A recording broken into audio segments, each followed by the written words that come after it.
So one time, me and my companion, it was a P day. We were sitting at the church waiting for some people to come to play volleyball with us. And I was sitting in the driver's seat. My companion was in the passenger seat. And we're just hanging out. And I think he was on the phone talking to the people that were coming to play volleyball. While we were there, someone started hitting the trunk of our car. And I was like, what? And my companion's on the phone. He wasn't paying attention, but they were just like tapping the trunk and walking around our car. And I look back, and this guy opens up our back, the back seat, opened up the door to the back seat. And my companion's backpack was sitting right there. And so he starts like lifting his backpack, but then also like rummaging, like almost about to open it. And I was so like confused by what was going on that I hadn't said anything. I was just like staring at him. My companion like gives me this look like, what's happening? Like, what is going on? And I'm looking back there and I'm like, excuse me? And I finally say something, right? And he's like, hi. And I'm like, okay, can I help you? And I'm thinking, we can't give people rides. Like, we're not allowed to in our car. Like, we're not supposed to do that. And so I don't know. And I say something like that to him, like, I'm sorry, we can't give you a ride. And he's like, okay. And he kind of like backs up and closes the door. And I can already tell just by the way he's dressed and stuff that something's off with this character. And he comes around to my companion's window, and he's kind of standing right there, and his window is rolled down. And he starts like mumbling, and we're like, sorry, can we help you? And and then he starts like rummaging through his coat.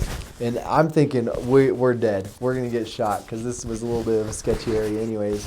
And so he's rummaging through his coat. And then he says this. He says, you don't have a gun, do you?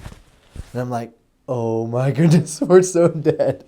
And he was like trying to tell us that he was supposed to meet us there. And I was like, well, we're missionaries. Do you want to learn about Jesus? Like, don't shoot us. And then finally it got to the point where we were like, okay, we need to get away from this guy. And so we like turned the car on. We're like, bye. And he ended up going and like sitting to the entry of the church. And so we had moved, right? But we came back and he was still sitting there.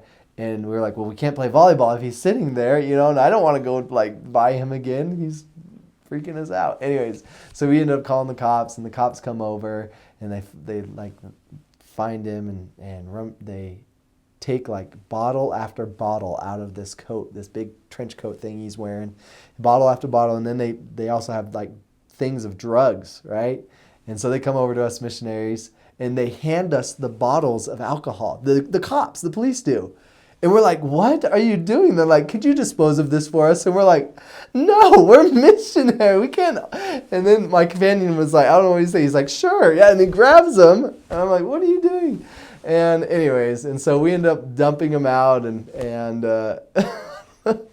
they were like, they had this thing of drugs. And they're like, he probably just wanted to give you this, or sell you this. And we're like, well, yeah, probably. Anyways, so that was probably the craziest experience on my mission. So driving in California can be a little crazy, as I'm sure you've heard. Northern California is not half as bad, but we were driving, and I was driving, and we had come up. We were like passing this truck, and he must not have seen us because he started to change lanes, right? And so he pushed me off the road to try to miss him, and I slammed on the brakes. And it rained earlier that morning, and so we kind of hydroplaned a little bit on the wet pavement and hit a truck. And it was kind of crazy, but both of us were like surprised. Neither of us were hurt at all, even though it was a pretty hard impact, and totaled the car.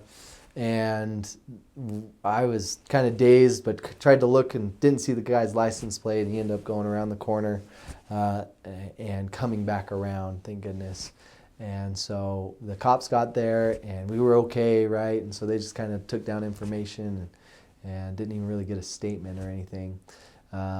So because it wasn't my fault, I was still able to drive. But then a couple months later, we got a call from like a church lawyer of some kind, or insurance guy of some kind, saying that they were blaming me for the accident, like that it was my fault that I swerved off the road and hit this truck or something. And so I ended up having to talk to them, and I'm not sure what happened, but the lawyer was kind of like, okay, we'll be okay. We can take care of this. I think the church has pretty good lawyers and insurance people that know how to take care of that stuff. But yeah,